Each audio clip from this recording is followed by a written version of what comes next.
Okay, so yay, I completed it. Remember to do jump attacks and draw your sword before the actual thing starts so you don't accidentally hit one of the logs when you're drawing your sword.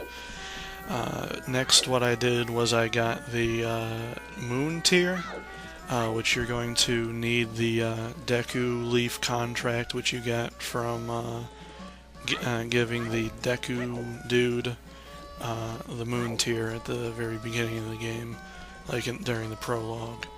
Um, you actually do have to memorize the code for this. I would write it down and just slap it on a sticky note or something. You can always, go back and play the stupid kid hide and seek game again. They're all in the same spot. But, and I talked to this dude again.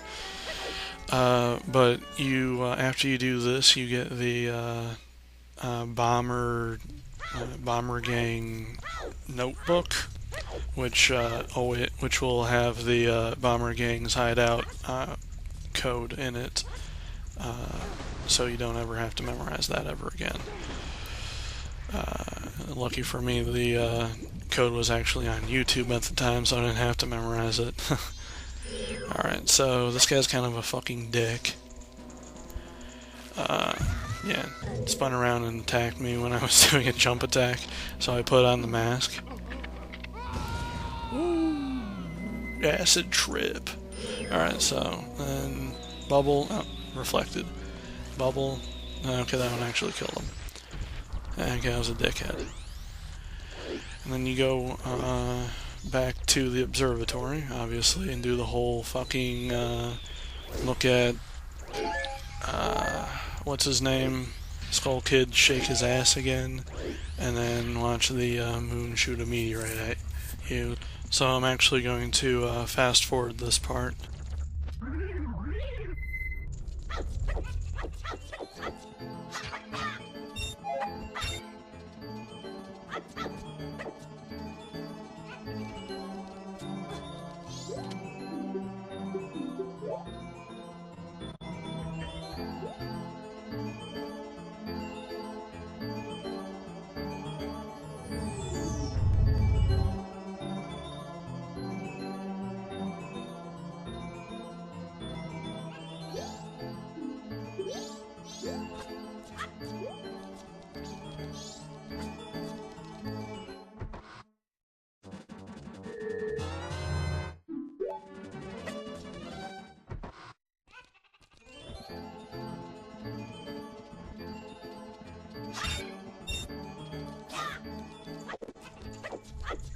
Okay, so two things. If you want to do the quick spinneroon attack without wasting any magic power by doing it, you want to rotate your analog stick and then hit attack.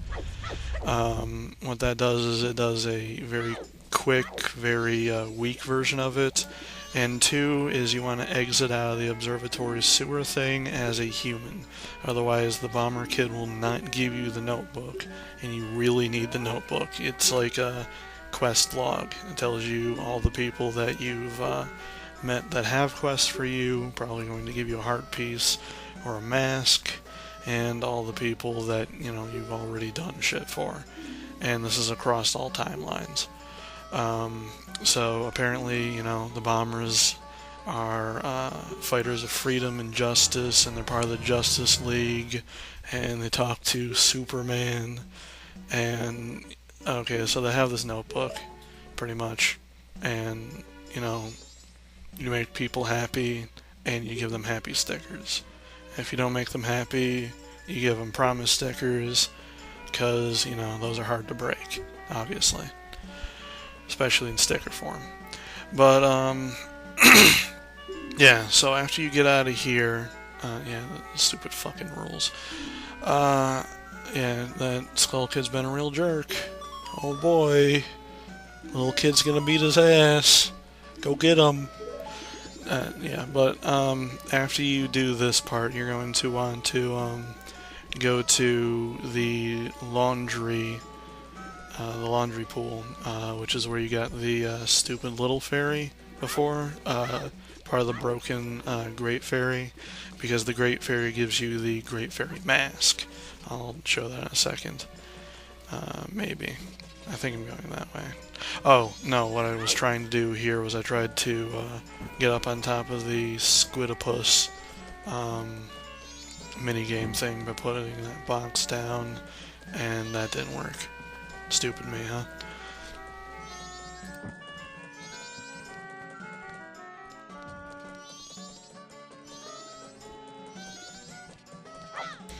Alright, so I realized I was being a complete jag and just forget about it. Throw the crate at the lover den thing. I don't know what the hell that thing's called.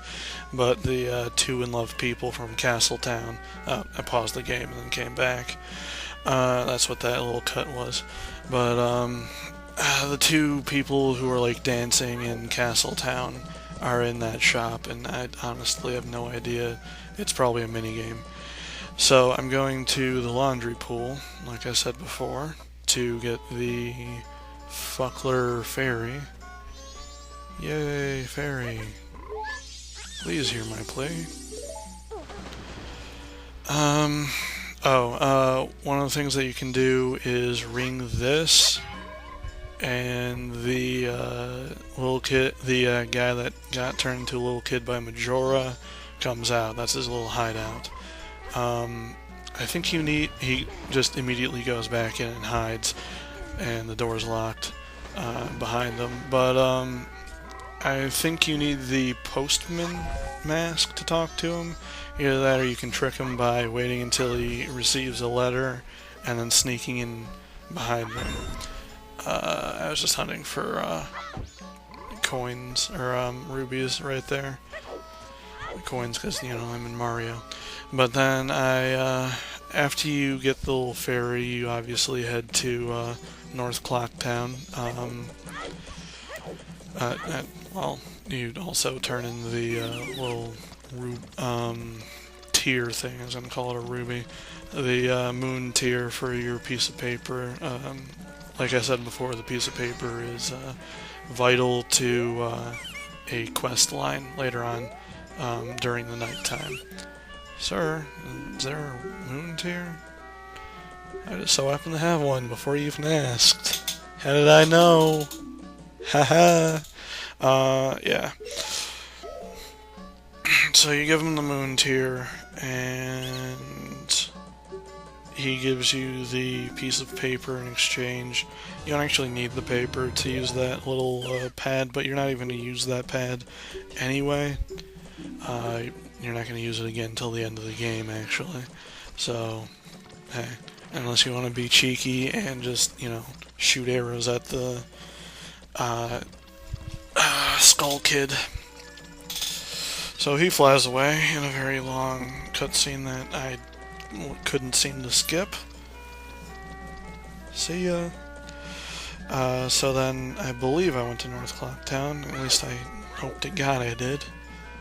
Yep, I did. I talked to the postman like a jag. Never mind. You need I believe you need the bunny ears to complete his goofy little quest.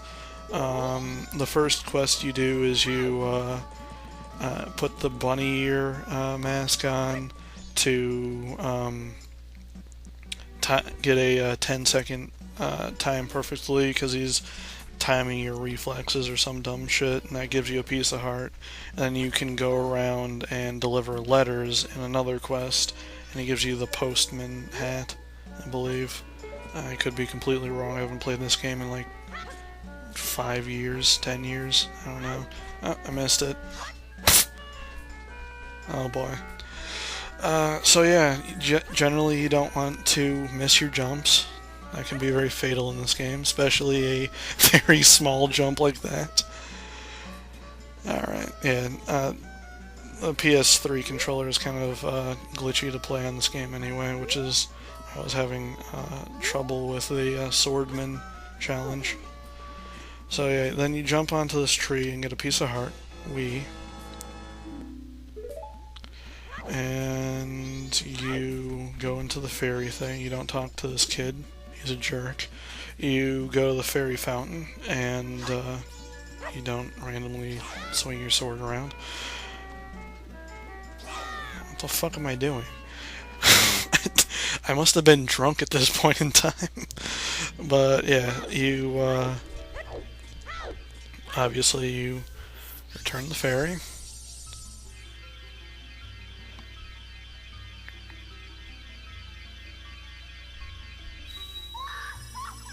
And it's Return of Sword Tits.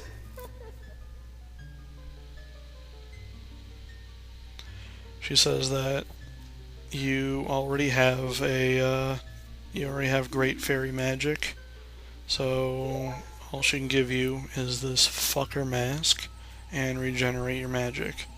Well, first she regenerates your magic. Guess she saves the best for last.